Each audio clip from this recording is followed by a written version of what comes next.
Mientras me secaba las lágrimas en el velorio de mi único hijo, escuché la voz fría de Carla, mi nuera, atravesar el silencio de la sala. Mañana tienes que irte de esta casa. Vendí todo y voy a empezar una vida nueva. Me quedé paralizada. Aún había personas firmando el libro de condolencias, y aún así ella escogió ese momento, el último adiós a mi hijo Tomás, para apuñalarme con esas palabras crueles. Tragué el nudo en la garganta. No quería convertir la despedida de mi muchacho en una escena vergonzosa. Solo quería que él descansara en paz, al menos en su último día en esta tierra. Pero el golpe final vino días después, durante la lectura del testamento. Carla, con una sonrisa burlona, susurró: «Espero que te guste ser una indigente, porque no vas a recibir ni un centavo». Lo que ella no imaginaba es que el destino tenía otros planes. En el instante en que el abogado abrió el sobre, el karma finalmente llamó a su puerta, y su sonrisa desapareció en un abrir y cerrar de ojos. Pero antes de continuar, asegúrate de estar suscrito al canal y escribe en los comentarios: ¿desde dónde estás viendo este video? Nos encanta saber hasta dónde están llegando nuestras historias. Mi nombre es Margarita Hernández, tengo 67 años y viví casi toda mi vida en Ciudad de México, Colorado. Perdí a mi esposo, Eduardo, por un ataque al corazón hace 8 años, dejándome sola con nuestro hijo Tomás. Después de que Eduardo se fue, vendí nuestra casa grande en el suburbio y usé el dinero para ayudar a Tomás y a su esposa Carla a comprar la casa donde todos vivíamos. Fue un acuerdo familiar. Yo contribuiría financieramente y ayudaría con las tareas domésticas y con la crianza de mi nieto Lucas. «Mamá, esta casa siempre será tu hogar también», me dijo Tomás ese día, mientras firmábamos los papeles.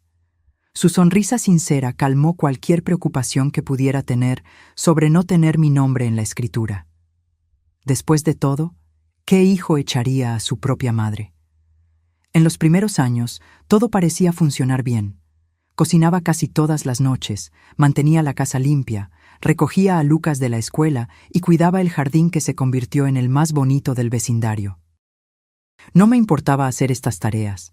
Era mi manera de contribuir a nuestra familia. Pero las cosas comenzaron a cambiar sutilmente después de que Tomás fue ascendido. Carla comenzó a hacer comentarios.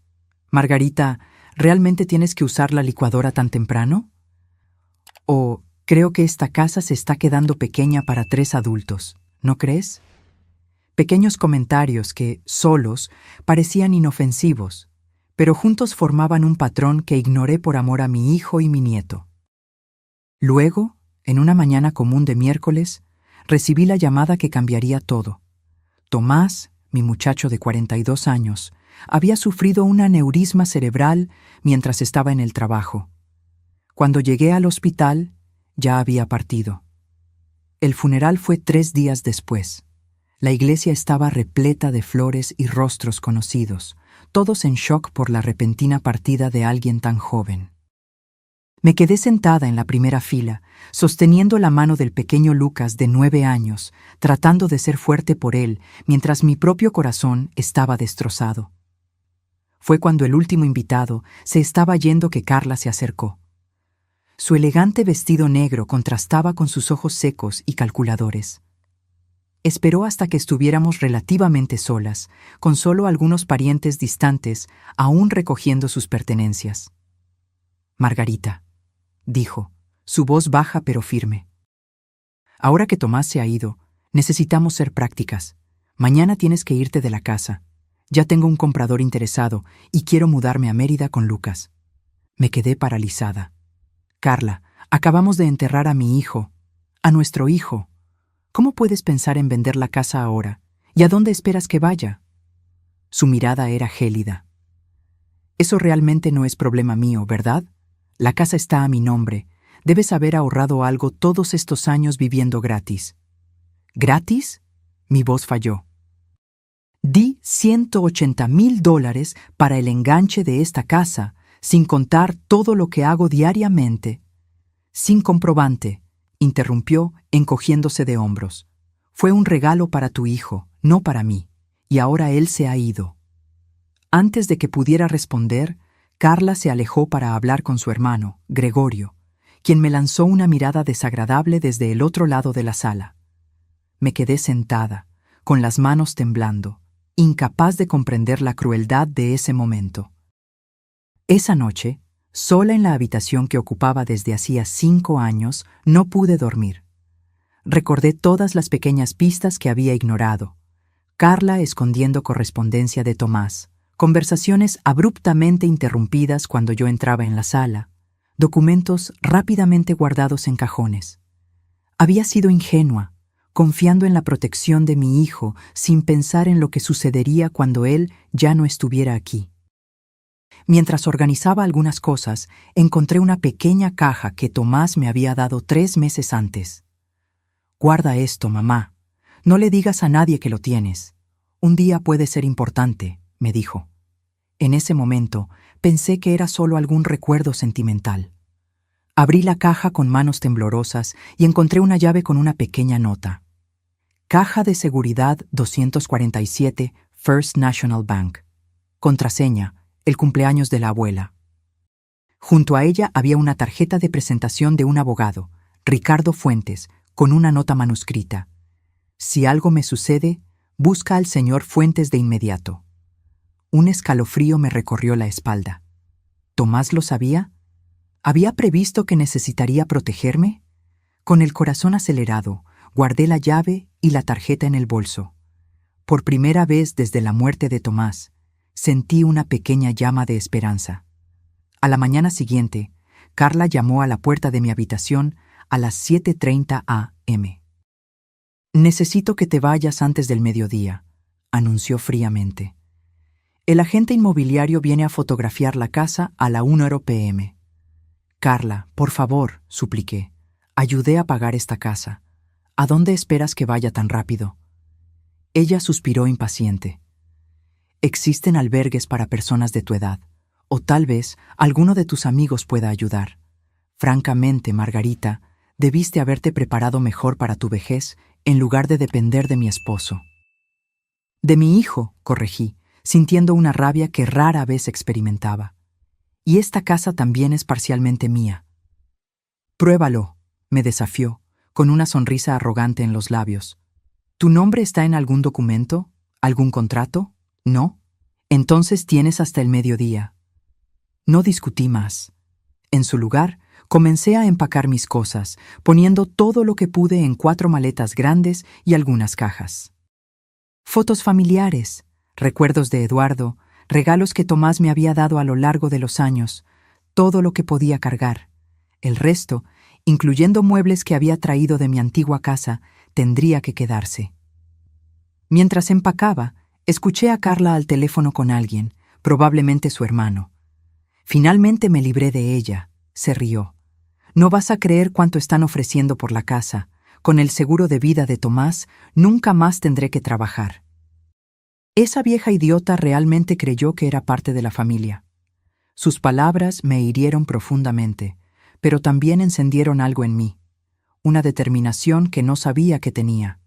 Terminé de arreglar mis cosas, puse todo en mi coche viejo y miré por última vez la casa que ayudé a comprar, la casa donde pensé que viviría mis últimos días. Lucas corrió hacia mí antes de que entrara en el coche. «Abuela, ¿a dónde vas? ¿Por qué te llevas todas tus cosas?» Sus ojos inocentes estaban rojos e hinchados. Lo abracé con fuerza, sintiendo las lágrimas quemarme. «La abuela va a vivir en otro lugar por un tiempo, cariño, pero prometo que nos veremos pronto. Mamá dijo que nos vamos a mudar lejos», susurró. «No quiero ir. Quiero quedarme contigo». «Lucas», llamó Carla desde la puerta, su tono cortante. «Entra ahora. Deja ir a tu abuela». Le di un último abrazo a mi nieto y entré en el coche, las manos temblando tanto que apenas podía girar la llave en el encendido. No tenía idea de a dónde ir, pero sabía cuál sería mi primera parada: el First National Bank. Conduje hasta el centro de la ciudad con el piloto automático, mis pensamientos tan caóticos como el tráfico a mi alrededor. El peso de la traición de Carla aún estaba fresco, pero ahora había algo más. Curiosidad sobre lo que Tomás había dejado en esa caja de seguridad bancaria. El First National Bank ocupaba un imponente edificio de granito, con columnas clásicas que parecían fuera de lugar en la arquitectura moderna de Ciudad de México. Estacioné mi coche cargado con todo lo que quedaba de mi vida y entré, sintiéndome fuera de lugar con mi rostro hinchado por el llanto y la ropa arrugada. «Buenos días», dije a la recepcionista, tratando de sonar más confiada de lo que me sentía. «Necesito acceder a una caja de seguridad». Después de verificar mi identidad y la llave, un guardia de seguridad me condujo a la sala de las cajas. La atmósfera fría e impersonal del lugar contrastaba con el torbellino de emociones dentro de mí. Mis manos temblaban al insertar la llave en la caja 247, girándola junto con la contraseña. El cumpleaños de mi madre, como Tomás había indicado. La caja se abrió con un clic metálico. Dentro había una carpeta negra, un sobre marrón y una pequeña caja de madera. Mi corazón se aceleró mientras retiraba el contenido y lo llevaba a una sala privada designada para clientes. Abrí primero el sobre. Dentro encontré una carta manuscrita de Tomás. «Querida mamá, si estás leyendo esto es porque mis sospechas eran ciertas. Sé que parece una locura, pero en los últimos meses comencé a desconfiar de las intenciones de Carla. Encontré conversaciones de ella con Gregorio, discutiendo planes para deshacerse de ti y vender la casa tan pronto como pudieran. También descubrí que ha estado desviando dinero de nuestra cuenta conjunta a una cuenta secreta. Mamá, lo siento mucho. Debí haber confrontado a Carla, pero quería tener pruebas concretas antes. Mientras investigaba, me di cuenta de que necesitaba protegerte en caso de que algo me sucediera. En la carpeta negra encontrarás documentos importantes. Un contrato firmado entre nosotros dos reconociendo tu contribución financiera a la compra de la casa, extractos bancarios que comprueban la transferencia y un documento legal que garantiza tu derecho de residencia vitalicio, independientemente de lo que me suceda. Todo debidamente notariado. En la caja de madera hay una memoria USB con correos electrónicos, mensajes de texto y grabaciones de conversaciones entre Carla y Gregorio que prueban sus intenciones. También incluí una copia de mi testamento actualizado, dejándote mi parte de la casa y la mitad de todos mis bienes. Comunícate con Ricardo Fuentes de inmediato. Él es mi abogado y amigo de confianza y tiene todas las instrucciones para ayudarte. Te amo mucho, mamá. Siempre cuidaste de mí y ahora es mi turno de cuidar de ti. Con amor, Tomás. Leí la carta 3 veces, las lágrimas cayendo libremente sobre el papel. Mi Tomás, mi muchacho, se había dado cuenta de todo y había preparado silenciosamente una red de seguridad para mí. En medio del dolor de la pérdida, sentí una ola de amor por él más fuerte que nunca. Con las manos aún temblorosas, abrí la carpeta negra.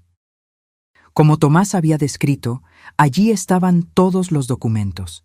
El contrato que detallaba mi contribución financiera, recibos bancarios y, lo más importante, un documento legal que garantizaba mi derecho a vivir en la casa por el resto de mi vida.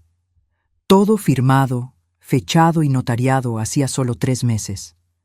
La caja de madera contenía una memoria USB y una copia del testamento de Tomás.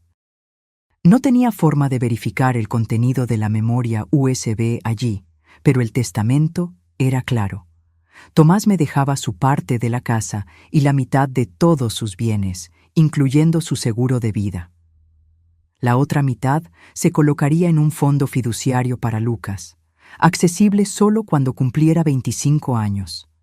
Carla no lo sabía, pero acababa de cometer un gran error al echarme. Con una nueva determinación, guardé todo de vuelta en el bolso y tomé mi celular. La tarjeta del abogado Ricardo Fuentes aún estaba en mi cartera. Marqué el número, sorprendida al ser atendida directamente por él después de mencionar mi nombre. «Señora Hernández», su voz era cálida y profesional. Estaba esperando su llamada. Tomás me avisó que esto podría suceder. ¿Podemos vernos hoy mismo? 2 horas después, estaba sentada en el elegante despacho de Ricardo Fuentes en el Centro Financiero de Ciudad de México. Era un hombre de mediana edad, con cabello canoso y ojos amables detrás de gafas de montura fina. Tomás era más que un cliente, era mi amigo, explicó Ricardo mientras examinaba los documentos que yo había traído. Vino a verme hace unos 4 meses, muy preocupado. Dijo que había descubierto algo inquietante sobre su esposa. ¿Qué descubrió exactamente?, pregunté. Ricardo dudó brevemente. Tomás encontró correos electrónicos entre Carla y su hermano discutiendo planes para un futuro sin usted en la casa. También descubrió transferencias bancarias sospechosas. Estaba investigando discretamente, reuniendo pruebas. Y él sospechaba que Carla podría... Mi voz se quebró, incapaz de completar la frase. Tomás nunca mencionó explícitamente temer por su vida, respondió Ricardo cautelosamente. Pero ciertamente estaba lo suficientemente preocupado como para tomar medidas preventivas extraordinarias. Ricardo conectó la memoria USB a su computadora y pasamos la siguiente hora revisando su contenido. Había docenas de correos electrónicos entre Carla y Gregorio, algunos datados de más de 2 años atrás, discutiendo cómo sería más fácil si yo no estuviera en la casa, cómo Carla estaba cansada de tener a una vieja entrometida controlando su vida. Pero lo más chocante fueron los mensajes recientes. Después de que nos deshagamos de ella, podemos vender la casa y repartir el dinero. Tomás nunca necesita saber cuánto obtuvimos realmente. Carla a Gregorio, 3 meses antes. ¿Recuerdas a ese médico que conociste? ¿Podría ayudar con el pequeño problema del seguro de vida? 5 años es mucho tiempo para esperar. Gregorio a Carla, 2 meses antes. Sentí un escalofrío al darme cuenta de las implicaciones. ¿Estarían hablando de lastimar a Tomás? ¿Sería posible? Esto ¿es suficiente para una investigación?, le pregunté a Ricardo, mi boca repentinamente seca. Es circunstancial, pero definitivamente preocupante, respondió con expresión grave. Voy a reenviárselo a un colega que trabaja con casos criminales. Mientras tanto, tenemos un problema más inmediato que resolver: recuperar su casa. Ricardo tecleó rápidamente en su computadora e imprimió varios documentos. Esta es una advertencia formal de cese y desista que enviaré a Carla hoy mismo, informándole sobre sus derechos legales en la propiedad y exigiendo acceso inmediato. También preparé una solicitud de orden de restricción de emergencia para impedir cualquier venta de la casa hasta que el tribunal pueda revisar el caso. Firmé donde él indicó, sintiendo una extraña mezcla de gratitud hacia Tomás por haberme protegido y tristeza por no poder agradecérselo. Una última cosa, dijo Ricardo, abriendo un cajón y sacando un sobre. Tomás me dejó esto, para entregárselo en caso de que algo le sucediera. Abrí el sobre con cuidado. Dentro había una llave de una casa nueva y una tarjeta de débito con una nota. Mi apartamento en el centro. Lo uso para clientes ocasionalmente, pero siempre está listo. La contraseña de la tarjeta es el cumpleaños de Lucas. Tienes suficiente para que empieces de nuevo si lo necesitas. Te amo, mamá. Las lágrimas volvieron con toda su fuerza. Incluso en medio de sus propias sospechas y preocupaciones, Tomás había pensado en todo para protegerme. Él sabía. Susurré. De alguna manera sabía que necesitaría protegerme. Ricardo asintió solemnemente. Tomás era un hombre extraordinario, y ahora vamos a honrar su memoria asegurando que su madre esté protegida, exactamente como él quería. Al salir del despacho de Ricardo, sentí algo que no experimentaba desde la muerte de Tomás, un propósito. Carla me había subestimado por completo, viéndome solo como una anciana indefensa que podía desechar cuando le fuera conveniente. Conduje hasta la dirección del apartamento de Tomás en el centro de la ciudad, un elegante edificio con seguridad en la entrada. El portero sonrió al ver mi nombre en la lista de autorizados permanentes y me entregó un juego completo de llaves. El apartamento era pequeño pero sofisticado, con vista a las montañas a lo lejos. Estaba impecablemente limpio y abastecido con alimentos básicos, otra señal de la previsión de Tomás. Me desplomé en el sofá, agotada física y emocionalmente. Mientras el sol se ponía sobre Ciudad de México, tomé mi teléfono y vi 3 llamadas perdidas de Carla. También había un mensaje de texto. Olvidaste algunas cosas. Las donaré a caridad mañana si no vienes por ellas. Por cierto, ¿dónde estás? Necesito tu nueva dirección para los documentos del seguro. Sonreí amargamente. Carla no estaba preocupada por mí. Quería saber dónde estaba para asegurarse de recibir el dinero del seguro rápidamente. Lo que ella no sabía es que ahora yo tenía todas las cartas en la mano. En lugar de responder, llamé a Ricardo. Creo que es hora de convocar a una reunión, dije, con una firmeza en la voz que me sorprendió. Me gustaría ver la expresión de Carla cuando descubra que su plan perfecto acaba de desmoronarse. 3 días pasaron desde que Carla me echó de la casa que ayudé a comprar. 3 días en los que me adapté al apartamento de Tomás en el centro de la ciudad, un refugio que él previsiblemente había preparado. 3 días planeando el momento en que recuperaría no solo mi dignidad, sino también la justicia para mi hijo. Ricardo Fuentes organizó todo meticulosamente. La reunión sería en su despacho a las 10:01 a.m.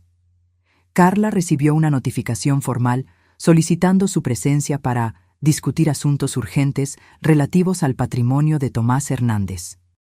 Ella no sabía que yo estaría allí, ni imaginaba lo que estaba por venir. Esa mañana me vestí con cuidado, un traje sastre azul marino conservador que había comprado años atrás para la boda de Tomás. Quería parecer respetable, serena y sobre todo en control. No más la suegra sumisa que podía ser desechada como un mueble viejo.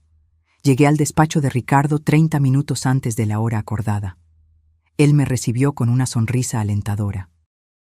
¿Está lista para esto, Margarita?, preguntó, ofreciéndome una taza de té. Más que lista, respondí, sorprendida por mi propia convicción.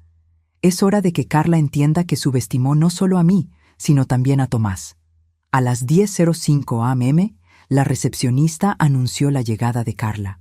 Ricardo me condujo a una sala de conferencias adyacente donde podría escuchar todo sin ser vista inicialmente, una pequeña ventaja táctica que él sugirió. A través de la puerta entreabierta, vi a Carla entrar en el despacho principal. Estaba impecablemente vestida con un vestido negro ajustado, el cabello perfectamente arreglado, la imagen de la viuda elegante de luto. A su lado estaba su hermano, Gregorio, alto y de expresión arrogante.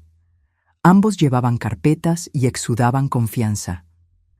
«Señor Fuentes», Carla extendió la mano, su voz suavemente modulada en un tono de tristeza estudiada. «Gracias por recibirnos en un momento tan difícil. Él es mi hermano Gregorio, quien me está ayudando con los asuntos de Tomás». Ricardo asintió formalmente. «Señora Hernández, señor Davis, gracias por venir. Por favor, tomen asiento». Carla cruzó las piernas elegantemente. Debo decir que me confundió un poco su carta. Pensé que todos los asuntos del patrimonio serían manejados por el abogado de la empresa de Tomás. En realidad, Ricardo comenzó abriendo una carpeta. Soy el abogado personal de Tomás desde hace más de 5 años. Él me confió varios asuntos confidenciales, incluyendo su testamento más reciente. Carla parpadeó, momentáneamente desconcertada. ¿Testamento más reciente? No estoy al tanto de ningún testamento, aparte del que hicimos juntos cuando nació Lucas. Ese es precisamente el motivo de esta reunión, continuó Ricardo, su voz profesional. Tomás hizo cambios significativos en su testamento hace aproximadamente 3 meses, con instrucciones específicas para ser implementadas inmediatamente después de su fallecimiento. Gregorio se inclinó hacia adelante, su tono agresivo. ¿Qué tipo de cambios? ¿Y por qué Tomás haría eso sin informar a Carla?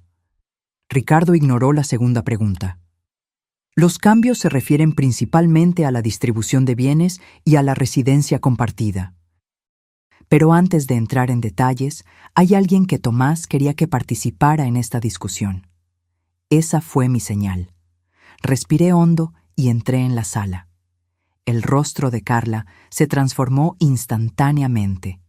El shock y luego la rabia apenas contenida cruzaron sus facciones antes de que lograra recomponer su máscara de civismo. ¿Margarita? Forzó una sonrisa tensa. ¿Qué estás haciendo aquí? La señora Hernández fue específicamente nombrada en el Nuevo Testamento, explicó Ricardo antes de que yo pudiera responder. Su presencia no solo es apropiada, sino necesaria. Me senté directamente al otro lado de la mesa, frente a Carla y Gregorio. Su incomodidad era palpable. Vayamos al grano, continuó Ricardo, poniendo documentos sobre la mesa. Primero, me gustaría aclarar la situación de la residencia en Maple Street, 1542. Carla intervino rápidamente. La casa está exclusivamente a mi nombre. Fue una decisión conjunta entre Tomás y yo para simplificar cuestiones legales. En realidad, respondió Ricardo, deslizando el primer documento por la mesa. Aquí tienen un contrato legalmente vinculante, firmado por Tomás y Margarita Hernández, que reconoce la contribución sustancial de $180,000 de la señora Hernández a la compra de la propiedad, con la estipulación expresa de un derecho de residencia vitalicio. El rostro de Carla palideció visiblemente. Esto no puede ser legal. Nunca vi este documento antes. Está debidamente notariado, como pueden ver, señaló Ricardo. Y aquí están los extractos bancarios que confirman la transferencia del valor mencionado de la cuenta de la señora Hernández a la cuenta conjunta utilizada para el pago inicial de la casa. Gregorio tomó los documentos, examinándolos frenéticamente. Esto podría ser impugnado. Tomás pudo haber sido coaccionado. ¿Por su propia madre?, preguntó Ricardo con una ceja levantada. Eso sería difícil de probar, especialmente considerando que Tomás también dejó esto. Reprodujo una grabación en su computadora. La voz de Tomás llenó la sala. Estoy grabando esto como registro adicional de mi decisión libre y consciente de reconocer legalmente la contribución financiera de mi madre, Margarita Hernández, para la compra de nuestra casa. Este documento garantiza su derecho a residir en la propiedad por el resto de su vida, independientemente de cualquier circunstancia futura. Estoy haciendo esto por voluntad propia, sin ninguna coacción. Las lágrimas acudieron a mis ojos al escuchar la voz de mi hijo, tan clara y decidida, aunque ya no estuviera aquí. Carla y Gregorio intercambiaron miradas alarmadas. Su estrategia se estaba desmoronando rápidamente. Hay más, continuó Ricardo, implacable. El testamento actualizado de Tomás especifica claramente la división de sus bienes. La mitad para Lucas en un fondo fiduciario accesible a los 25 años y la mitad para Margarita Hernández, incluyendo su parte de la casa y el 50% del beneficio del seguro de vida. Carla se levantó abruptamente. Esto es ridículo. Tomás nunca haría esto. Vamos a impugnar estos documentos. Son libres de intentarlo, respondió Ricardo con calma. Pero antes de tomar esa decisión, tal vez quieran considerar esto. Giró su monitor para mostrar una serie de correos electrónicos y mensajes de texto entre Carla y Gregorio. El color desapareció por completo del rostro de Carla. Tomás me buscó hace unos meses con preocupaciones sobre actividades sospechosas, explicó Ricardo. Él había descubierto comunicaciones bastante inquietantes y transferencias financieras inexplicables.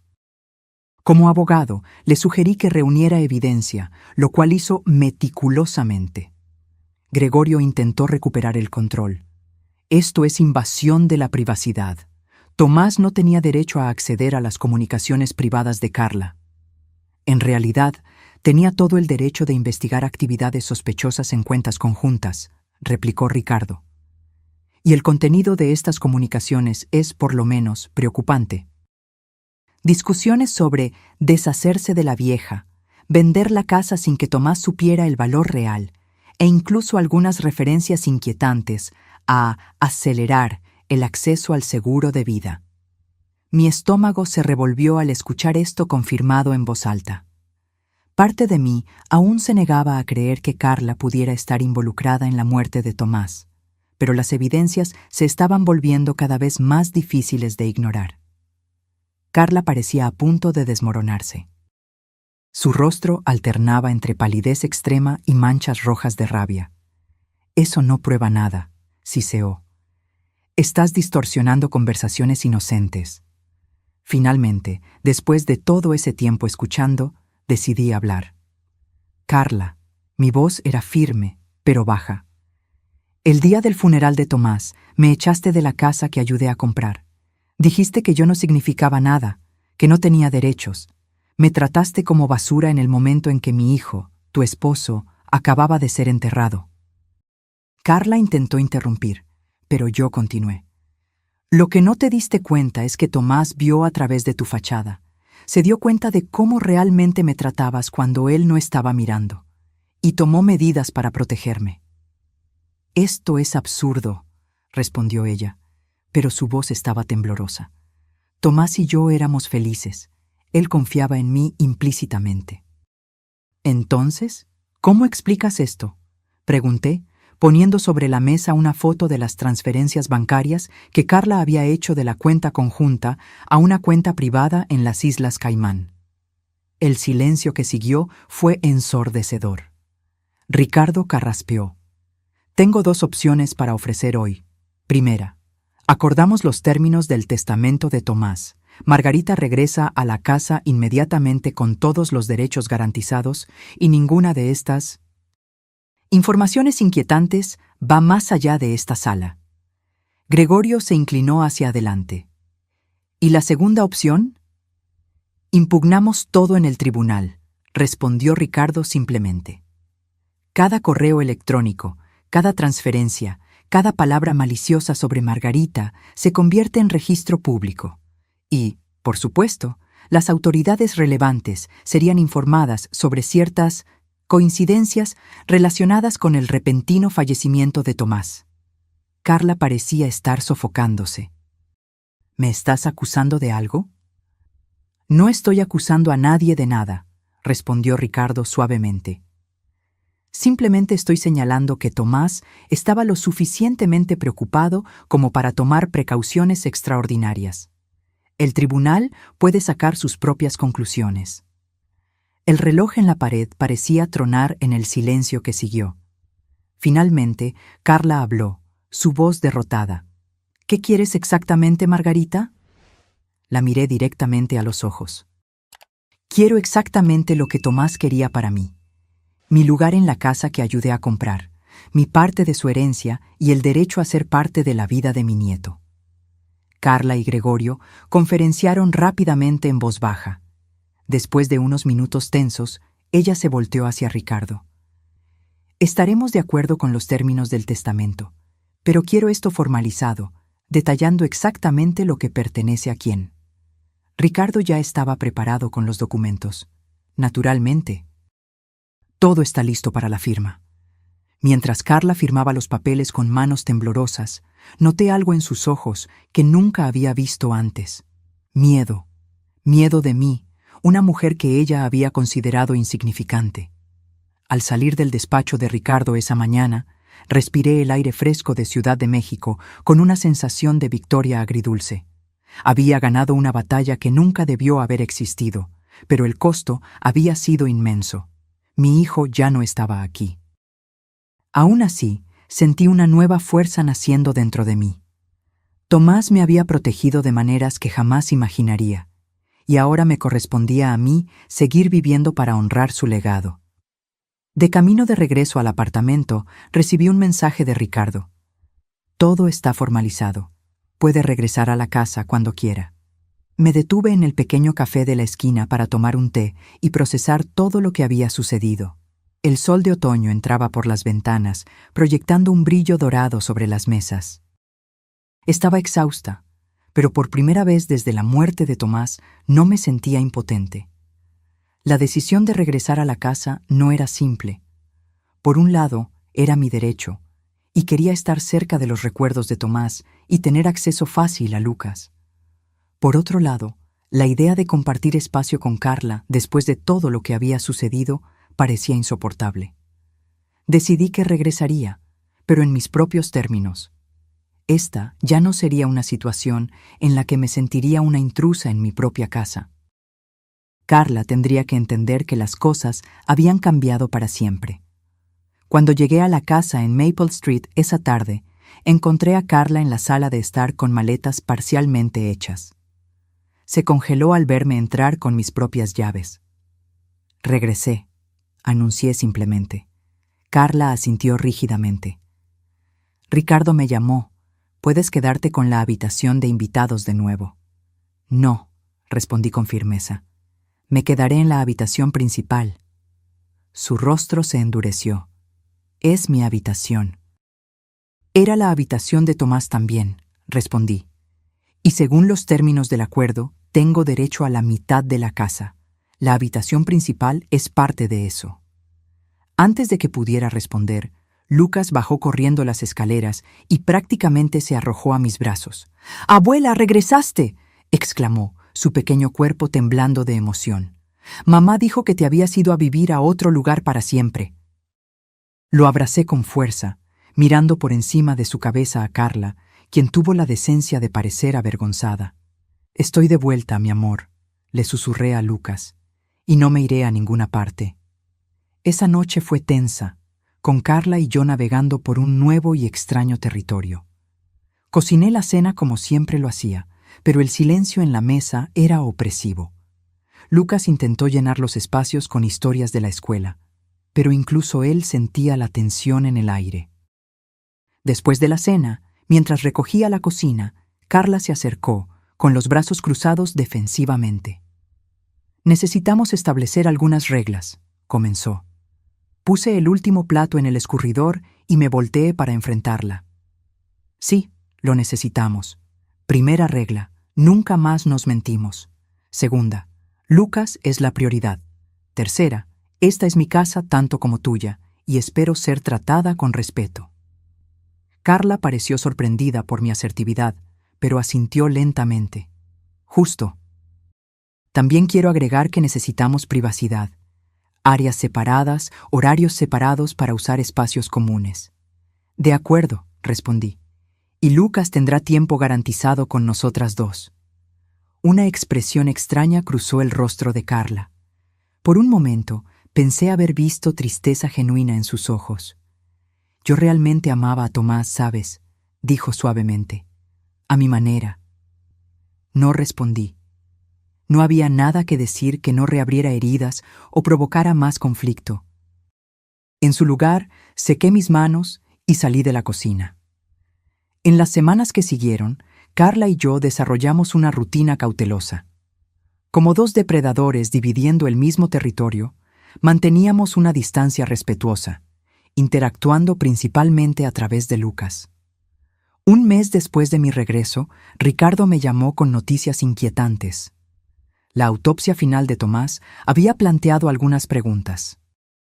Aunque la causa oficial de la muerte seguía siendo aneurisma, se encontraron niveles elevados de ciertas sustancias que podrían haber contribuido a la condición. «No es concluyente», explicó Ricardo cuidadosamente, pero el médico forense lo encontró lo suficientemente sospechoso como para alertar a las autoridades. «Están considerando abrir una investigación». Sentí un nudo en el estómago. Parte de mí aún se negaba a creer que Carla pudiera haber ido tan lejos. Una cosa era planear deshacerse de mí. Otra completamente diferente era lastimar a Tomás. Esa noche no pude dormir. Me quedé acostada mirando el techo, pensando en todas las pequeñas cosas que había notado pero ignorado en los últimos meses de la vida de Tomás. Parecía más cansado. Tenía dolores de cabeza frecuentes. A veces parecía confundido. Todos síntomas que atribuimos al estrés del trabajo. Al día siguiente, noté a Carla al teléfono en el jardín trasero, hablando en voz baja y urgente. Cuando me vio por la ventana, colgó rápidamente y entró, el rostro una máscara de compostura. «Margarita estaba pensando», dijo con una casualidad forzada. «Tal vez deberíamos vender la casa después de todo. Dividir el dinero y seguir caminos separados. Hay muchos recuerdos dolorosos aquí. La miré largamente. No, Carla, no venderemos la casa. Tomás quería que Lucas creciera aquí, y eso es lo que va a suceder. Sus ojos se entrecerraron brevemente antes de que forzara una sonrisa. Claro, solo una idea. Solo estoy tratando de encontrar una manera de seguir adelante. Esa tarde recibí una llamada del detective García del Departamento de Policía de Ciudad de México, solicitando una reunión para discutir las circunstancias del fallecimiento de Tomás Hernández. Acepté de inmediato. El detective era un hombre de mediana edad con ojos perspicaces que parecían notarlo todo. Nos reunimos en una cafetería cercana, lejos de casa y de Carla. Señora Hernández, estamos investigando algunas inconsistencias relacionadas con la muerte de su hijo, explicó después de las presentaciones. ¿Notó algún cambio en su comportamiento o salud en los meses anteriores? Le conté sobre el cansancio, los dolores de cabeza, los momentos de confusión. ¿Y qué hay de la señora Carla Hernández? ¿Cómo era su relación? Dudé. A pesar de todo, acusar a mi nuera de asesinato era un paso extremadamente serio. En la superficie parecían estar bien, respondí cuidadosamente. Pero Tomás había descubierto algunas irregularidades financieras en los meses antes de su muerte. Estaba investigando discretamente. El detective tomó notas. Estamos al tanto de esas transferencias. También descubrimos que la señora Carla Hernández aumentó significativamente el seguro de vida de Tomás hace unos 6 meses, sin su conocimiento aparente. Sentí un nudo en el estómago. Yo no sabía eso. También estamos investigando una conexión entre su hermano, Gregorio Davis, y un médico que recientemente perdió su licencia por prácticas cuestionables, continuó. Este médico pudo haber suministrado sustancias que, administradas en pequeñas dosis a lo largo del tiempo, podrían provocar síntomas similares a los que usted describió y eventualmente llevar a un aneurisma. Mi mundo pareció desmoronarse de nuevo. La posibilidad de que Tomás hubiera sido envenenado lentamente, justo bajo mi nariz, era insoportable. ¿Qué sucede ahora?, pregunté, mi voz casi un susurro. Continuamos investigando, respondió el detective. Y le sugiero que sea extremadamente cautelosa en casa, señora Hernández. No mencione esta conversación a Carla. 2 días después, mientras Carla estaba en el trabajo y Lucas en la escuela, hice algo que nunca imaginé hacer. Busqué en su escritorio en casa, revisando cajones y armarios en busca de... Ni siquiera yo sabía exactamente qué. En el fondo de un cajón de archivos encontré una carpeta marcada como Seguro T. Dentro estaba la póliza de seguro de vida de Tomás, alterada 6 meses antes a $2 millones, con Carla como única beneficiaria. Junto a ella había notas detalladas de depósitos y retiros y un nombre, Dr. Martín Robles. Con manos temblorosas, fotografié todos los documentos con mi celular y puse todo de vuelta exactamente como lo encontré. Luego envié las imágenes al detective García y a Ricardo. La respuesta fue casi inmediata. 1 hora después, recibí una llamada del detective. Señora Hernández, no vaya a casa hoy. Ejecutaremos una orden de registro en la residencia esta tarde. Tenemos razones para creer que la señora Carla Hernández y Gregorio Davis conspiraron para lastimar a su hijo. Me senté en un banco de un parque cercano, demasiado en shock para llorar. Mi teléfono sonó de nuevo. Era la escuela de Lucas. Señora Hernández, Carla acaba de recoger a Lucas temprano. Dijo que había una emergencia familiar. Mi sangre se congeló. ¿Cuándo exactamente? Hace unos 20 minutos. En pánico, llamé al detective García de nuevo. Ella recogió a Lucas de la escuela. Creo que sabe que estamos investigando. Lo que siguió fue un borrón. Una orden de búsqueda expedida de inmediato. Todas las salidas de la ciudad monitoreadas, cuentas bancarias congeladas. La policía encontró la casa vacía, pero el pasaporte de Carla todavía estaba allí, lo que significaba que probablemente no había salido del país. Pasé la noche más angustiante de mi vida, imaginando dónde podría estar mi nieto, si estaría seguro. Carla nunca había mostrado crueldad hacia Lucas, pero ahora dudaba de todo lo que creía saber sobre ella. A la mañana siguiente, a las 5:23 a.m., mi teléfono sonó. Era un número desconocido. ¿Abuela? La voz pequeña y asustada de Lucas hizo que mi corazón se acelerara. Lucas, ¿dónde estás? ¿Estás bien? Estamos en un hotel. Mamá está durmiendo, pero ha estado llorando. Dijo que teníamos que huir, que gente mala está tratando de separarnos. Lucas, ¿qué hotel? ¿Puedes ver el nombre?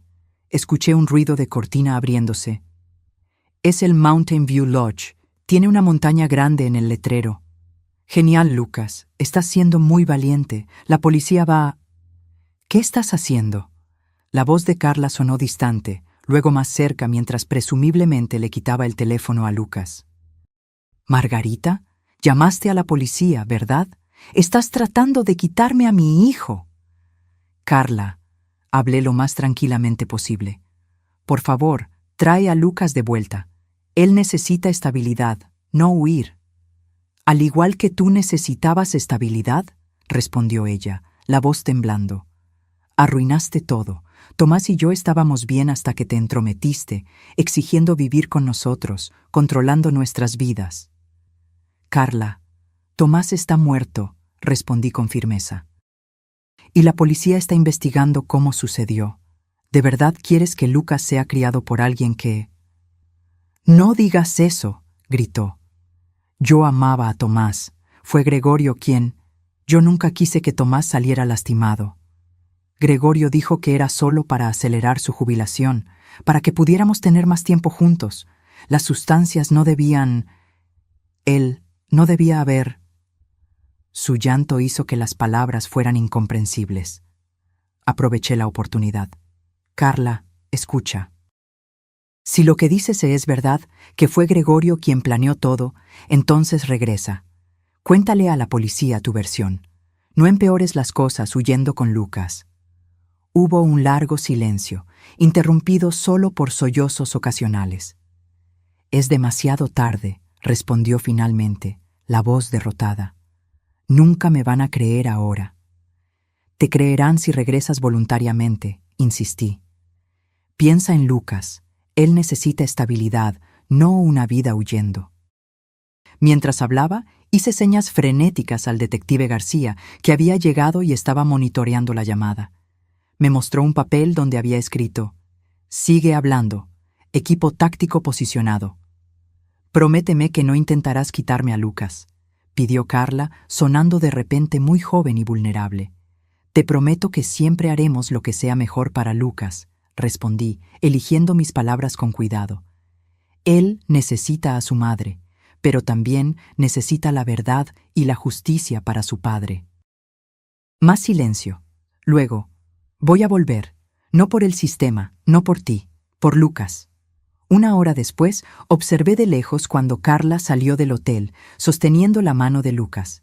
Parecía más pequeña, de alguna manera, con los hombros caídos y el rostro marcado por las lágrimas. Los oficiales la abordaron cuidadosamente, mientras otros condujeron a Lucas hasta donde yo esperaba. Él corrió hacia mí y lo abracé con toda la fuerza que pude sin lastimarlo. «Abuela, ¿mamá está en problemas?», preguntó, con los ojos grandes y asustados. «La situación es complicada, mi amor», respondí honestamente, «pero superaremos esto juntos, de alguna manera». Mientras observaba a Carla ser puesta en la patrulla policial, sentí una mezcla confusa de emociones: rabia, pena, luto y, sorprendentemente, una pequeña medida de alivio. La verdad, por dolorosa que fuera, finalmente estaba saliendo a la luz. Abracé a Lucas más fuerte, sintiendo su pequeña cabeza en mi hombro. Tomás podía haberse ido, pero parte de él vivía en este niño, y yo haría cualquier cosa para protegerlo, justo como Tomás había hecho por mí. Las semanas que siguieron al arresto de Carla fueron un torbellino de declaraciones, audiencias judiciales y decisiones difíciles. Como abuela de Lucas, Me convertí en su tutora temporal mientras el proceso legal se desarrollaba. A los 9 años, él era demasiado joven para comprender completamente lo que estaba sucediendo, pero lo suficientemente mayor para saber que su vida nunca volvería a ser la misma. El caso se convirtió rápidamente en una sensación mediática local. Viuda negra de Ciudad de México, llamaban a Carla, mientras los reporteros se agolpaban frente a nuestra casa, esperando cualquier migaja de información. Mantuve a Lucas lejos de ellos y de las noticias, prefiriendo explicar la situación con mis propias palabras, de manera apropiada para su edad. ¿Mamá hizo algo muy malo?, me preguntó una noche mientras lo acostaba. Sus ojos grandes, tan parecidos a los de Tomás, me miraban con una mezcla de confusión y tristeza. A veces los adultos toman decisiones muy malas, respondí cuidadosamente. Y luego tienen que enfrentar las consecuencias de esas decisiones. Tu madre está hablando con personas que decidirán lo que sucede ahora. ¿Pero ella regresará? La pregunta que temía. No sé, cariño. Puede que pase mucho tiempo hasta que lo sepamos. La verdad era que Carla había aceptado testificar contra su hermano Gregorio a cambio de una pena reducida. Según su confesión, Gregorio había ideado el plan para matar a Tomás lentamente con sustancias que simularían un problema de salud natural.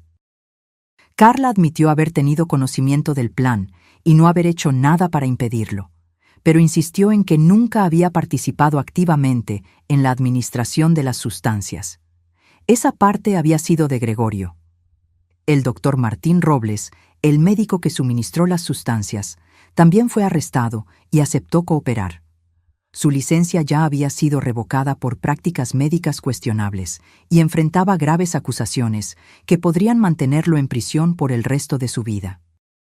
Un día, unos 2 meses después del arresto de Carla, Ricardo me invitó a almorzar. Elegimos un pequeño restaurante italiano lejos de los medios y las miradas curiosas.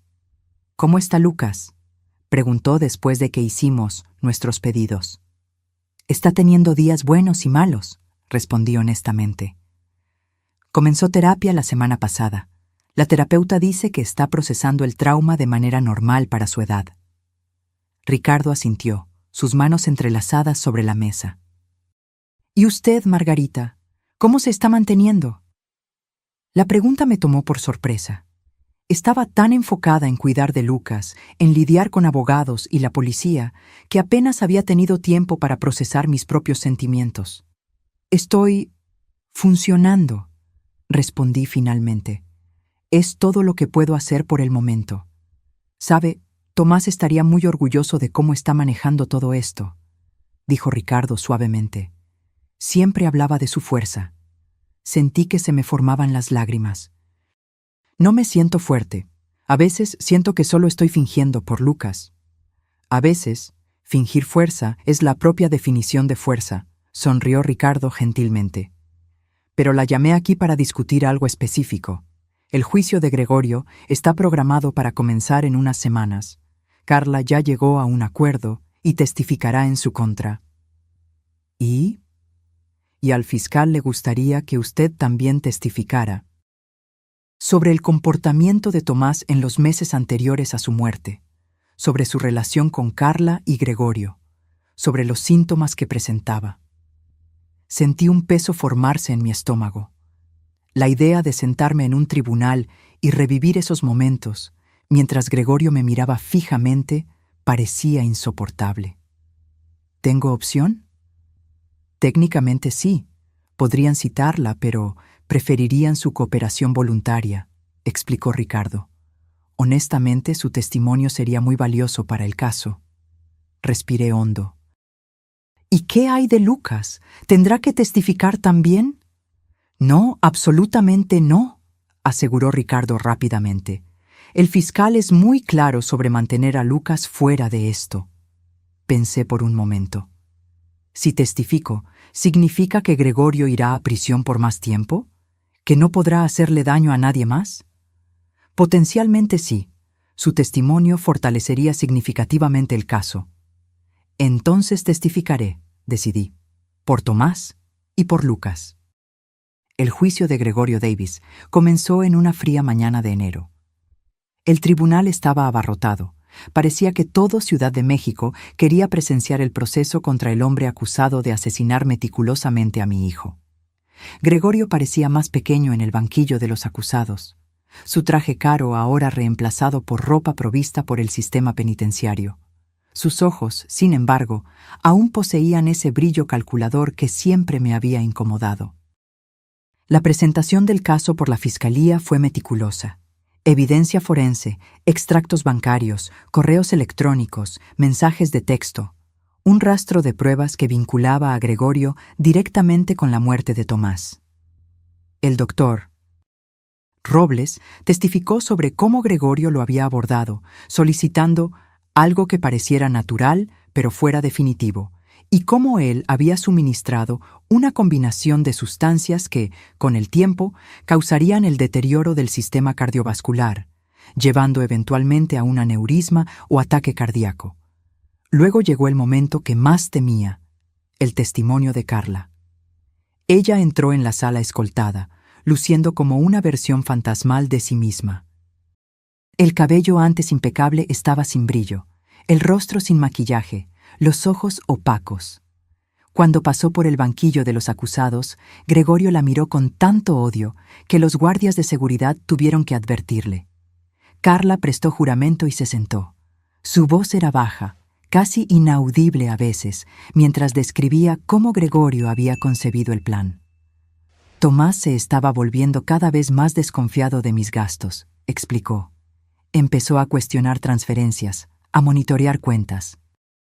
Gregorio dijo que podríamos resolver todo permanentemente, obtener el dinero del seguro, vender la casa, deshacernos de Margarita.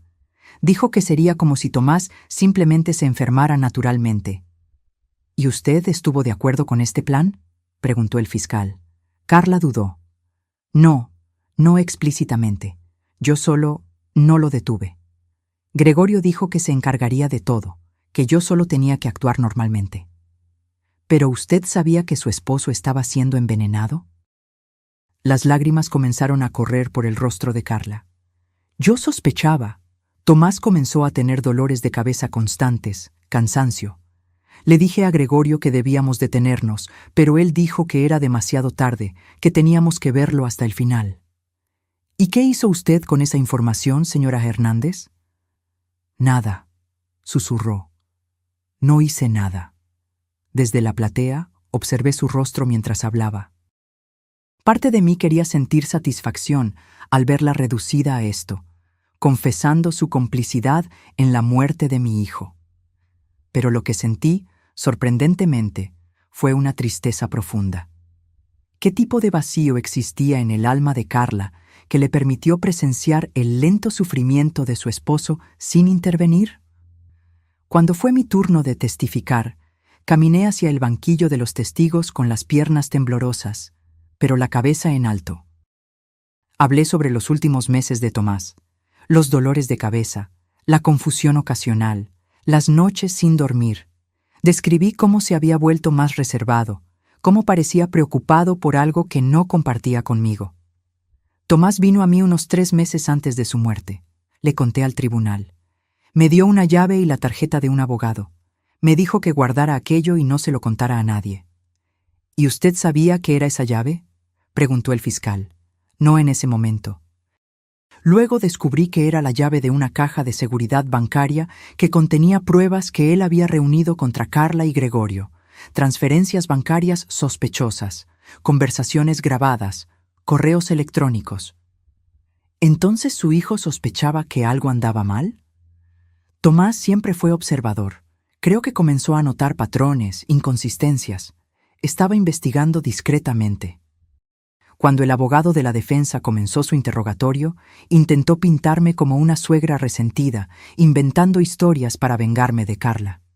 Señora Hernández, ¿no es verdad que usted nunca quiso a Carla? ¿Que resentía su matrimonio con su hijo? Lo miré directamente a los ojos. Yo quería querer a Carla, lo intenté durante años, pero no la resentía por casarse con Tomás. Resentía la manera en que me trataba cuando Tomás no estaba mirando, cómo intentaba aislarme de él, cómo me hacía sentir una carga en mi propia familia. ¿Y no es conveniente que ahora usted tenga la custodia de Lucas y control sobre todos los bienes de Tomás? ¿No era eso lo que usted quería todo el tiempo? Sentí que la rabia subía, pero mantuve la calma. Lo que yo quería era a mi hijo vivo. Lo que yo quería era ver a mi nieto crecer con su padre. Lo que tengo ahora es un niño traumatizado que perdió a su padre y, a todos los efectos prácticos, también perdió a su madre. No hay nada de conveniente en eso, señor. El juicio duró 3 semanas. Al final, el jurado tardó solo 4 horas en llegar a un veredicto. Gregorio Davis fue declarado culpable de asesinato en primer grado y condenado a cadena perpetua sin posibilidad de libertad condicional. Carla, debido a su acuerdo de cooperación, recibió una sentencia de 15 a 20 años por complicidad en homicidio. Con buen comportamiento, podría ser elegible para libertad condicional en 10 años. Cuando el juez pronunció las sentencias, no sentí el alivio o la satisfacción que esperaba. Se había hecho justicia, sí, pero Tomás seguía muerto, Lucas seguía sin padres, y yo seguía teniendo que recoger los pedazos de nuestra familia destrozada. A la salida del tribunal, una reportera empujó un micrófono hacia mí. «Señora Hernández, ¿cómo se siente ahora que se ha hecho justicia por su hijo?» Miré a la cámara, pensando en miles de personas mirando, esperando lágrimas o venganza satisfecha. «No existe justicia real para el asesinato», respondí simplemente. «Solo consecuencias. Tomás no regresará, no importa cuánto tiempo pase Gregorio Davis en prisión. Ahora mi enfoque es mi nieto, asegurar que crezca sabiendo cuánto lo amaba su padre, e intentar construir alguna forma de normalidad en nuestras vidas». Me alejé de las cámaras, agotada hasta los huesos. En el coche, miré el cielo gris de invierno y dejé que las lágrimas finalmente vinieran, no por el veredicto, sino por el largo camino que aún teníamos por delante, Lucas y yo. Esa noche, después de acostar a Lucas, me senté en la cocina con una taza de té y la foto favorita de Tomás. Él, sonriendo ampliamente el día de su graduación universitaria, joven y lleno de promesas. «Lo logramos, hijo», le susurré a la foto. «No como lo planeaste. Ciertamente no como yo jamás imaginaría. Pero lo logramos. Ahora voy a cuidar de tu muchacho, y juro que crecerá sabiendo qué clase de hombre era su padre». La casa estaba silenciosa, excepto por el tic-tac del reloj y el ocasional crujido de las viejas vigas. Nuestra casa, mía y de Lucas ahora. Un nuevo comienzo, construido sobre las cenizas de una tragedia. Mientras miraba alrededor de la cocina donde cociné miles de comidas, a la sala donde Tomás jugaba cuando era niño y más tarde se sentaba a ver partidos con Lucas, me di cuenta de que esta casa contenía más recuerdos buenos que malos. Y tal vez, con tiempo y esfuerzo, podríamos crear aún más. Por primera vez en muchos meses, me permití sentir una pequeña semilla de esperanza. No por la vida que perdimos, esa estaba irrevocablemente destruida, sino por la vida que aún podíamos construir, Lucas y yo juntos. La primavera llegó a Ciudad de México con una explosión de colores después del largo y gris invierno. Tulipanes y narcisos emergieron en el jardín delantero, plantados por Tomás años antes. Lucas y yo asumimos la tarea de renovar el jardín trasero, transformándolo en un espacio donde él pudiera jugar mientras yo observaba desde el porche. Los 6 meses desde el final del juicio habían sido un período de ajuste y curación lenta. Lucas continuaba en terapia, trabajando a través de los complejos sentimientos sobre sus padres, la pérdida de uno y la traición del otro. Como su tutora legal permanente, ahora tenía la responsabilidad completa por su educación, salud y bienestar emocional. No era tarea fácil a los 68 años, pero descubrí en mí recursos que no sabía que poseía. Aprendí a jugar videojuegos con él, a ayudar con proyectos escolares de ciencias, a navegar el complicado mundo social de un niño de 4º grado. Las noches eran las más difíciles para él. Pesadillas frecuentes lo hacían despertar llorando, llamando a su padre. En una tarde de sábado, mientras plantábamos tomates cherry en el jardín, Lucas se detuvo de repente, la pequeña pala aún en la mano. «Abuela, ¿crees que deberíamos visitar a mamá?». La pregunta me tomó por sorpresa. Carla estaba cumpliendo su sentencia en una prisión estatal a unas 2 horas de distancia. Tenía derechos de visita, pero hasta ahora Lucas no había expresado deseo de verla. «¿Te gustaría eso, cariño?», pregunté cuidadosamente. Se mordió el labio, tan parecido a Tomás cuando estaba pensativo. «No sé, a veces la extraño, pero luego recuerdo lo que le hizo a papá y me enojo». Puse mi mano sucia de tierra sobre la suya. «Esos sentimientos son completamente normales, Lucas. Puedes extrañarla y aún así estar enojado por lo que sucedió. Ambos pueden ser verdad al mismo tiempo». «¿Tú la visitas?», negué con la cabeza. «No, yo no la visito». «¿Tú la odias?». Esa era una pregunta aún más difícil. Me tomé un momento para pensarlo realmente antes de responder. «No odio a Carla», respondí finalmente. «El odio requiere mucha energía que prefiero dedicarte a ti y a la memoria positiva de tu padre. Estoy furiosa por las elecciones que hizo, profundamente herida por lo que permitió que le sucediera a Tomás. ¿Pero odio? No.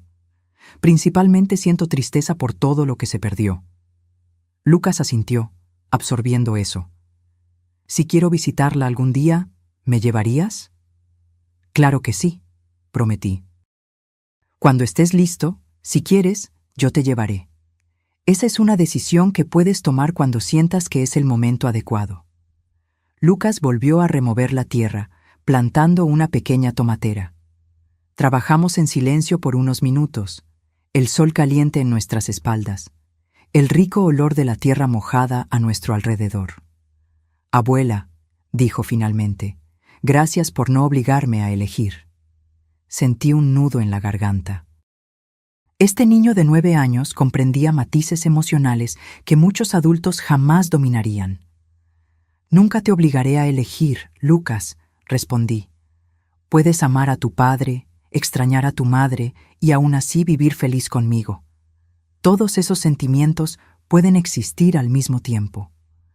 Por la noche, después de que Lucas durmió, me senté en el porche trasero con una taza de té de manzanilla.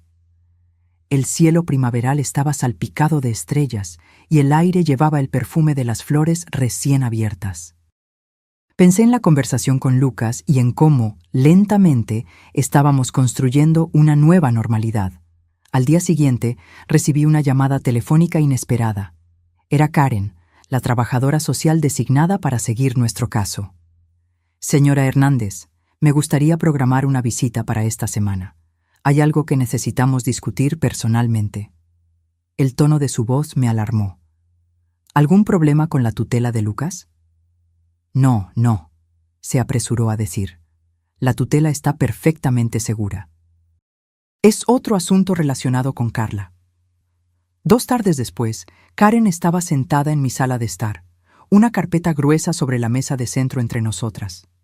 Lucas estaba en casa de un amigo para un proyecto escolar, así que teníamos privacidad. «Margarita», comenzó Karen, su tono profesional pero amable. «Carla ha presentado una solicitud formal para visitas supervisadas con Lucas». Sentí que el estómago se me hundía. ¿Ella tiene ese derecho? Legalmente sí. Como madre, incluso encarcelada, ella mantiene ciertos derechos parentales a menos que sean revocados específicamente por el tribunal, lo cual no sucedió en su caso. Respiré hondo. ¿Qué significa eso exactamente? Significa que el tribunal está considerando permitir visitas mensuales supervisadas en la prisión. Lucas sería acompañado por un profesional designado por el tribunal, no necesariamente por usted. La idea de Lucas visitando ese ambiente sombrío, enfrentándose a guardias, detectores de metales y el ambiente opresivo de la prisión, me resultaba profundamente incómoda. ¿Cuál es su opinión profesional sobre esto, Karen? ¿Sería bueno para Lucas? Ella dudó, claramente eligiendo las palabras con cuidado. las investigaciones muestran que mantener algún contacto con los padres encarcelados generalmente beneficia a los niños a largo plazo, siempre y cuando la relación no haya sido abusiva. Carla nunca fue físicamente abusiva con Lucas, por lo que sabemos. Pero ella permitió que su padre fuera envenenado, señalé, incapaz de contener la amargura en mi voz. Sí, y es por eso que las visitas serían supervisadas y condicionales, explicó Karen. Un psicólogo evaluaría cómo reacciona Lucas después de cada visita. Cerré los ojos por un momento. ¿Y si Lucas no quiere ir? Entonces no será forzado, aseguró Karen. El juez ha dejado claro que los deseos de Lucas tendrán un peso significativo en esta decisión, considerando su edad y madurez. Después de que Karen se fue, me quedé sentada sola durante mucho tiempo, tratando de procesar esta nueva complicación en nuestras vidas. Por un lado, quería proteger a Lucas de cualquier contacto con la persona que había conspirado en la muerte de su padre. Por otro, sabía que impedir completamente ese contacto podría crear resentimientos futuros.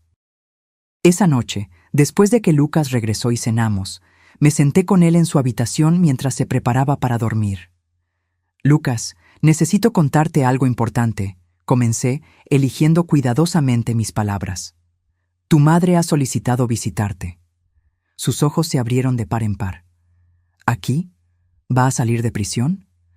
No, no aquí. Serían visitas en la prisión, una vez al mes. Y solo si tú quieres, cariño. Nadie te obligará a hacer esto si no estás listo.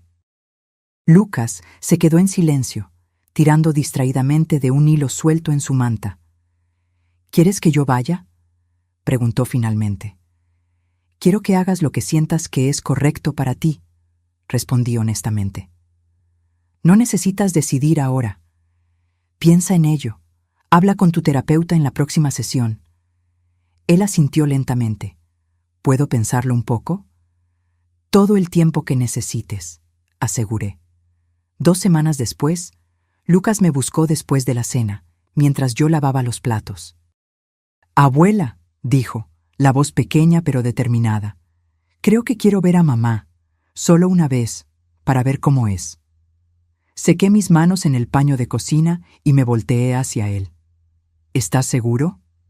La doctora Michelle dijo que puedo ir una vez y ver cómo me siento, explicó, refiriéndose a su terapeuta, y que no necesito seguir si no me gusta. Entonces, eso es lo que haremos. Estuve de acuerdo, atrayéndolo hacia un abrazo. Solo una visita, y luego decidiremos el siguiente paso. La primera visita a la prisión estatal fue tan tensa e incómoda como temía. Lucas estaba visiblemente nervioso mientras pasábamos por la seguridad, sus ojos abiertos ante los altos muros, las vallas y los guardias armados. Acordamos que yo esperaría en el área de visitantes mientras él, acompañado por la trabajadora social Claire, se encontraría con Carla en la sala de visitas supervisadas. 1 hora después, Lucas regresó, su rostro una máscara indescriptible de emociones. En el coche, de camino a casa, permaneció en silencio durante varios minutos antes de hablar finalmente. Se ve diferente, dijo, más vieja y triste. Asentí, manteniendo los ojos en la carretera. Me imagino que sí. Lloró mucho, continuó Lucas. Dijo que lamentaba mucho lo que le pasó a papá, que fue culpa del tío Gregorio, que no sabía qué hacer. Mantuve mi voz neutra, decidida a no influir en su interpretación. ¿Cómo te sentiste al escuchar eso? Lucas pensó por un momento. Confundido, triste, un poco enojado también. Ella seguía diciendo que me ama, que me extraña, pero... ¿Pero? Si realmente me amara tanto, ¿por qué dejó que le pasara eso a papá? ¿Por qué no lo salvó?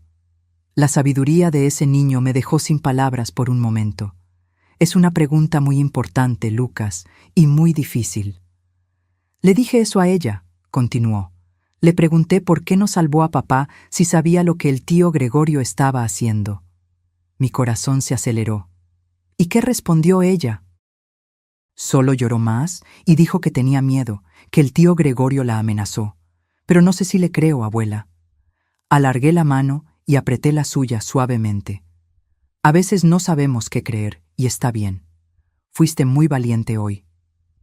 Quiero ir a casa ahora, dijo simplemente. A la semana siguiente, la terapeuta de Lucas nos llamó para una sesión conjunta. Explicó que Lucas estaba procesando sentimientos muy complejos sobre la visita. Está lidiando con un conflicto interno profundo, explicó la doctora. Michelle, por un lado, está el amor natural por su madre y el deseo de creerle. Por otro, está la creciente comprensión de la gravedad de lo que sucedió y el sentimiento de traición. ¿Qué podemos hacer para ayudarlo?, pregunté. Seguir haciendo exactamente lo que ha estado haciendo Margarita. Ofrecer un espacio seguro para expresar todos esos sentimientos sin juicio, sin presión para elegir bandos, y respetar cualquier decisión que tome sobre futuras visitas. Lucas decidió no visitar a Carla de nuevo en los meses siguientes. En su lugar, comenzaron a intercambiar cartas, una forma de comunicación que le daba a Lucas tiempo para procesar sus emociones y responder cuando se sintiera listo. Yo leía todas las cartas de Carla antes de entregárselas, para asegurar que el contenido fuera apropiado, pero nunca censuré nada ni leí las respuestas que él enviaba. El verano llegó con días largos y calurosos. Lucas se unió a un equipo de béisbol de la liga infantil, y pasé mis tardes viendo sus partidos, aplaudiendo cada batazo, ofreciendo consuelo después de cada derrota. Nuestro círculo social se expandió naturalmente. Padres de otros jugadores, vecinos, miembros del grupo de apoyo para abuelas que crían nietos al que comencé a asistir. En una de esas reuniones del grupo de apoyo conocí a Héctor, un viudo de 70 años que criaba a su nieta de 12 años después de perder a su hija por cáncer. Algo en su manera tranquila y gentil me atrajo de inmediato. «Es un camino difícil, ¿verdad?», comentó un día, mientras tomábamos café después de la reunión. Nuestros cuerpos envejeciendo mientras corremos detrás de niños con energía infinita. Me reí, reconociendo la verdad en sus palabras. A veces siento como si hubiera vuelto 40 años en el tiempo. Partidos de béisbol, proyectos de ciencias, discusiones sobre qué película de superhéroes es la mejor. Pero no lo cambiarías por nada, ¿verdad? Héctor sonrió, sus ojos azules brillando con comprensión. Por nada, estuve de acuerdo. A lo largo de las semanas, Héctor y yo comenzamos a vernos regularmente. A veces con los niños, Olivia, su nieta y Lucas se llevaron sorprendentemente bien, y a veces solo nosotros dos, para un café o una caminata en el parque. Era una amistad cómoda, sin presión ni expectativas, solo la agradable compañía de alguien que verdaderamente entendía mi situación. En una tarde particularmente calurosa de agosto, estábamos todos en el parque. Lucas y Olivia corriendo por el césped, Héctor y yo sentados a la sombra de un roble antiguo. Estuve pensando, dijo Héctor de repente, el zoológico de Ciudad de México tiene una exhibición nocturna especial el próximo viernes. A los niños les encantaría. ¿Tal vez podríamos ir todos juntos? Me volteé para mirarlo, notando el ligero nerviosismo en su voz. Eso sería genial. Lucas ha estado hablando de esa exhibición durante semanas. Héctor sonrió, pareciendo aliviado. Genial. ¿Es una cita entonces? Sentí un rubor subir por mi cuello, algo que no experimentaba en décadas. ¿Una cita? Bueno, sí, carraspeó Héctor, de repente tímido. Una cita familiar con los niños, pero aún así, pensé que podríamos llamarlo así. Me reí, sorprendida por lo natural que se sentía. Una cita sería adorable, Héctor. Esa noche, me senté en el borde de la cama de Lucas después de apagar las luces, nuestro ritual nocturno. Lucas, ¿qué te parecería si vamos al zoológico el viernes con Héctor y Olivia? Sería increíble, exclamó. Luego hizo una pausa, una expresión perspicaz cruzando su rostro. Abuela, ¿te gusta el señor Héctor? ¿Cómo gustar? Fue mi turno de quedarme sin palabras, tomada por sorpresa por su percepción. Bueno, sí, creo que me gusta. Es un buen amigo. Lucas asintió con una sabiduría más allá de su edad. Creo que es genial. El señor Héctor es amable. y Olivia también es bastante genial, a pesar de ser mayor. ¿Entonces no te importaría si a veces salimos todos juntos? ¿Como una familia diferente? Ya somos una familia diferente, abuela, respondió Lucas simplemente. Las familias vienen en todo tipo de formas, la doctora Michelle dijo. Lo importante es que nos amemos y cuidemos unos de otros. Tragué el nudo que se formó en mi garganta. ¿Cuándo te volviste tan sabio, pequeño? Se encogió de hombros, sonriendo. Aprendí de la mejor. A medida que el verano daba paso al otoño, nuestra vida continuaba evolucionando. Lucas regresó a la escuela, ahora en 5º grado, con nuevos amigos y desafíos. Héctor y yo nos acercamos gradualmente, nuestra amistad evolucionando naturalmente hacia algo más profundo. Era una relación madura y tranquila, basada en el respeto mutuo y la comprensión compartida. Un año después de la muerte de Tomás, organizamos una pequeña ceremonia conmemorativa en el jardín que Lucas y yo habíamos cultivado juntos. Plantamos un joven manzano, la fruta favorita de Tomás, e invitamos solo a algunas personas cercanas. Ricardo Fuentes, que se había convertido en un amigo de confianza, algunos colegas de trabajo de Tomás que se mantuvieron en contacto, Héctor y Olivia, y 2 primos lejanos que habían apoyado a Lucas durante el juicio. Mientras estábamos reunidos alrededor del árbol recién plantado, Lucas dio un paso al frente, sosteniendo un trozo de papel. «Escribí algo para mi papá», anunció, la voz pequeña pero firme. Todos nos quedamos en silencio respetuoso mientras él comenzaba a leer. «Querido papá, hace 1 año que te fuiste. La abuela dijo que escribirte podría ayudar, aunque no puedas leer de verdad. Estoy en 5º grado ahora y juego béisbol. El entrenador dice que tengo un buen lanzamiento, como tú tenías.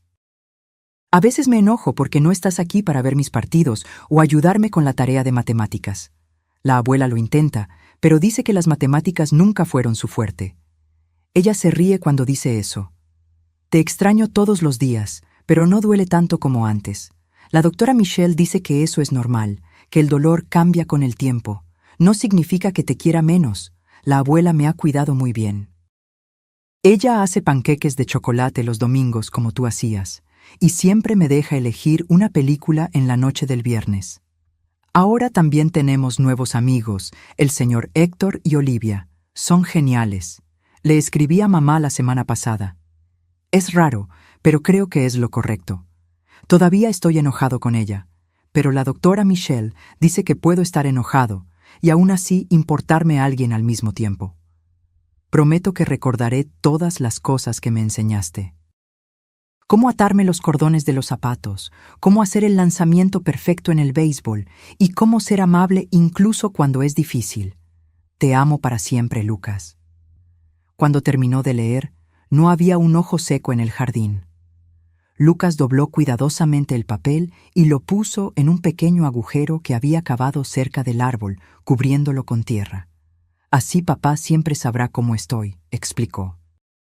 Esa noche, después de que todos se fueron y Lucas estaba en la cama, me senté en el porche mirando el árbol recién plantado, su silueta delicada contra el cielo nocturno. Estarías orgulloso de él, Tomás, le susurré al aire tranquilo de la noche. Tan orgullosa como yo lo estoy. Sentí una paz que no experimentaba desde hacía mucho tiempo. La vida que teníamos ahora no era la que habíamos planeado. Ciertamente no era la que Tomás había imaginado cuando preparó esa caja de seguridad secreta para protegerme. Era una vida construida a partir de las cenizas de una tragedia, marcada por cicatrices profundas. Pero también era una vida llena de amor, de nuevas conexiones, de crecimiento. Lucas estaba floreciendo, aprendiendo a navegar emociones complejas con sabiduría más allá de su edad. Yo había descubierto reservas de fuerza que nunca supe poseer.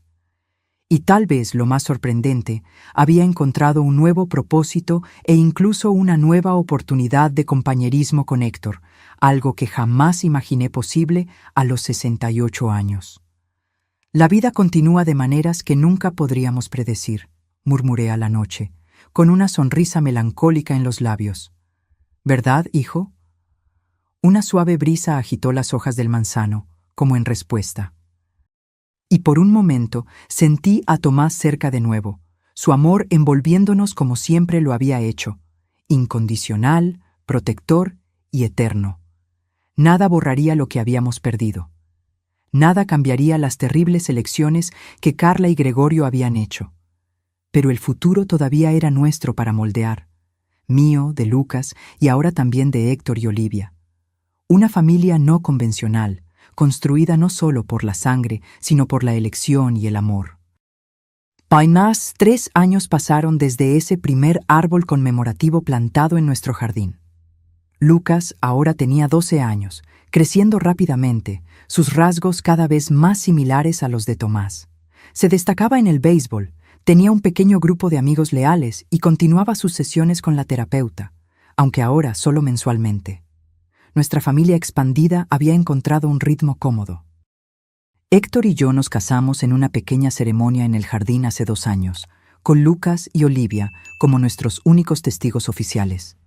Decidimos mantener nuestras casas separadas, yo con Lucas, Héctor con Olivia. Pero pasábamos la mayoría de los fines de semana juntos, creando nuevas tradiciones familiares. Carla continuaba cumpliendo su sentencia, ahora en el 4º año de 15. Lucas había retomado las visitas ocasionales, aproximadamente cada 3 meses, siempre acompañado por un profesional designado por el tribunal. Las visitas eran difíciles, frecuentemente emocionales, pero Lucas insistía en querer mantenerlas. «Necesito entender», me explicó una vez. «No para perdonar, todavía no, sino para entender». En una hermosa mañana de sábado, el cartero entregó una carta dirigida a mí. El remitente me sorprendió. Carla Hernández, Prisión Estatal de Colorado, ala femenina. En 3 años, Carla nunca había intentado contactarme directamente. Nuestra comunicación era estrictamente a través de los canales oficiales, relacionada exclusivamente con Lucas. Ver su nombre en el sobre me puso instantáneamente tensa. Héctor estaba conmigo cuando abrí la carta, su presencia reconfortante a mi lado. Margarita, escribo esta carta después de mucho tiempo de reflexión y varios intentos descartados. No hay palabras adecuadas para lo que necesito decir, pero lo intentaré de todos modos. Primero, nunca pedí su perdón porque sé que no lo merezco. Lo que le sucedió a Tomás, lo que permití que sucediera, es imperdonable. Vivo con ese conocimiento todos los días, a cada momento.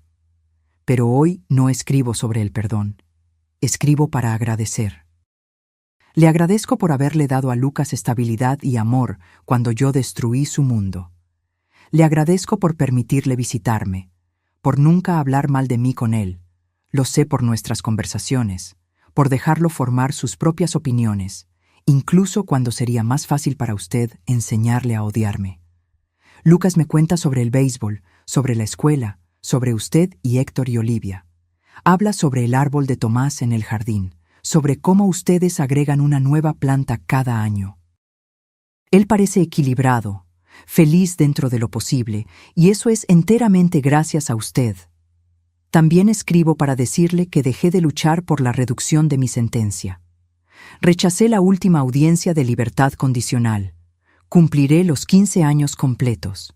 Es lo mínimo que puedo hacer. Finalmente, quiero que sepa que cuando salga de aquí, no interferiré en la vida que ustedes construyeron. Lucas tendrá 21 años entonces, un adulto, capaz de decidir qué relación quiere tener conmigo, si alguna. Respetaré plenamente esa decisión. Tomás tuvo razón en protegerla. Él siempre vio lo que yo me negué a ver. La fuerza y el corazón que usted tiene. No fui digna de ninguno de ustedes. Con respeto y gratitud, Carla. Cuando terminé de leer, me di cuenta de que estaba llorando. No eran lágrimas de tristeza, ni de rabia, sino algo más complejo, un reconocimiento del terrible peso que todos cargábamos y tal vez un pequeño alivio por esa tardía admisión. ¿Vas a responder?, preguntó Héctor gentilmente. No sé, respondí honestamente. Necesito pensar. Durante días llevé esa carta conmigo, releyéndola en los momentos tranquilos, tratando de entender mis propias emociones conflictivas.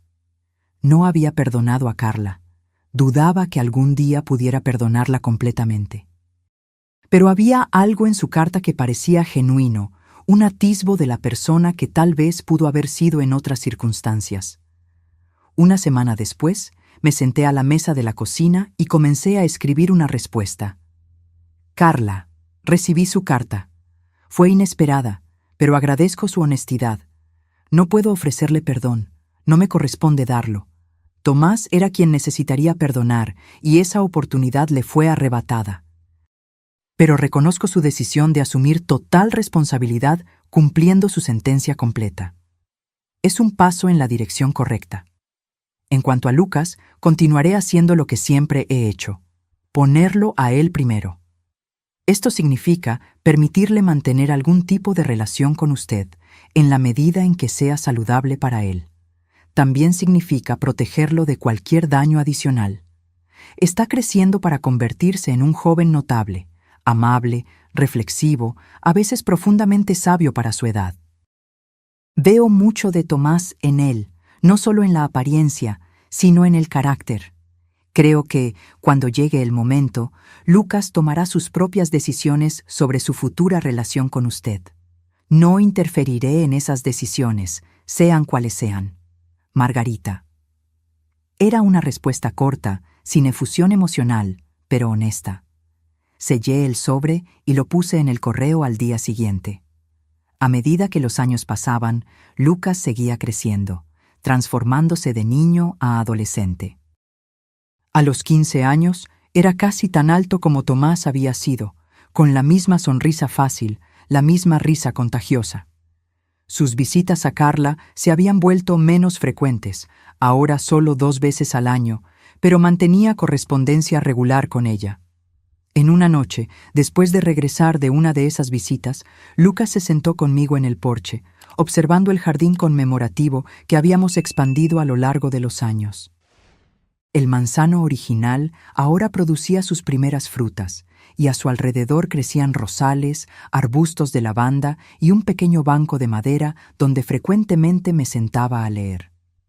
«Abuela», comenzó Lucas, su voz ahora más profunda, una señal de la adolescencia en pleno apogeo. «Siempre quise preguntarte algo, pero nunca encontré el momento adecuado». «Puedes preguntar cualquier cosa», respondí, dejando a un lado el libro que estaba leyendo. ¿Crees que papá sabía lo que estaba pasando? ¿Sobre lo que el tío Gregorio y mamá estaban haciendo? La pregunta me tomó por sorpresa. En todos estos años, Lucas nunca había preguntado tan directamente sobre los detalles de la muerte de Tomás. Creo que él sospechaba que algo andaba mal, respondí cuidadosamente. Por eso tomó medidas para protegerme, para protegernos. Dejó la caja de seguridad con las pruebas, el apartamento, todo preparado. Lucas asintió lentamente. He estado pensando mucho en eso últimamente. Sobre cómo debe haberse sentido papá, sospechando pero sin estar seguro, imaginando si su propia esposa podría estar haciendo algo así. Debió haber sido insoportablemente difícil para él, estuve de acuerdo. ¿Sabes qué es extraño?, continuó Lucas. Mientras más viejo me hago, más difícil es recordar cosas específicas sobre él. Cómo sonaba exactamente su voz o cómo era cuando me abrazaba, pero al mismo tiempo siento que lo entiendo mejor ahora que cuando era niño. Alargué la mano y apreté su hombro. Creo que eso es natural. Nuestros recuerdos cambian, pero nuestra comprensión se profundiza. Y tienes mucho de él en ti, ¿sabías? No solo en la apariencia. Lucas sonrió, una sonrisa agridulce. Mamá dijo lo mismo hoy. Dijo que a veces le cuesta mirarme porque me parezco mucho a él. Nos quedamos en silencio por un momento, contemplando el jardín y las estrellas que comenzaban a aparecer en el cielo nocturno. ¿Sabes, abuela?, dijo Lucas finalmente. Creo que entiendo ahora por qué nunca intentaste que yo odiara a mamá, incluso después de todo lo que pasó.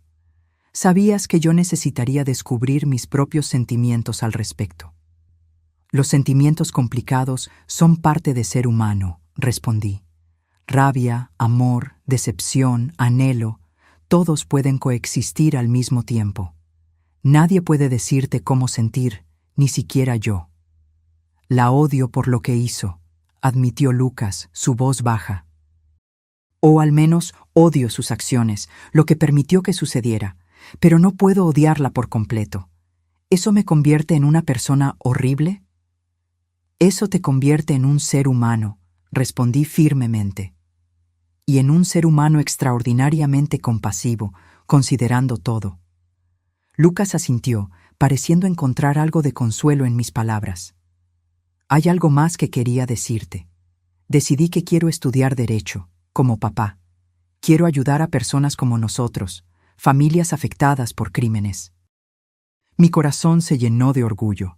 Tu padre estaría muy orgulloso de esa elección. ¿Crees?, preguntó, sonando de repente como el niño más joven que alguna vez fue. Estoy absolutamente segura, respondí.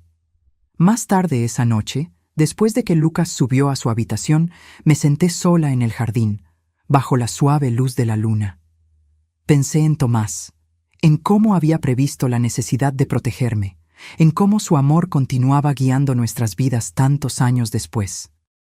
Mira al hombre en el que se está convirtiendo tu hijo, le susurré al viento nocturno. Mira cómo transforma el dolor en propósito, cómo encuentra su camino a través de la oscuridad. Lo preparaste bien para esto, incluso en el poco tiempo que tuviste con él. En algún lugar, imaginé a Tomás sonriendo. Esa sonrisa gentil que Lucas había heredado. No porque creyera que él pudiera realmente escucharme, sino porque mantener viva su memoria de esa forma me daba fuerza. A los 74 años, yo había vivido más de lo que jamás imaginé. Perdí un esposo, luego un hijo, enfrenté traiciones inimaginables y dolores profundos, pero también encontré nuevos comienzos, un amor inesperado con Héctor, una familia expandida con Olivia y la alegría incomparable de ver a Lucas crecer y prosperar contra todo pronóstico. La vida rara vez sigue el camino que planeamos. A veces nos lleva por caminos oscuros y tortuosos, a través de tormentas que parecen interminables.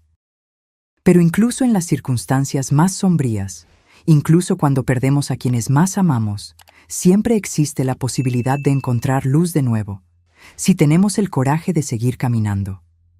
Tomás me enseñó eso con su último acto de amor, esa llave plateada y las pruebas cuidadosamente reunidas.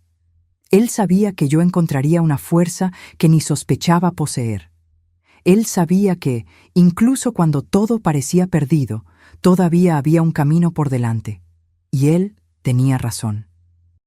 Ahora, si te gustó esta historia, haz clic en suscribirse y dime en los comentarios, ¿qué parte te dejó boquiabierto? Y no olvides hacerte miembro para tener acceso a videos exclusivos que no publico aquí. Te espero allí.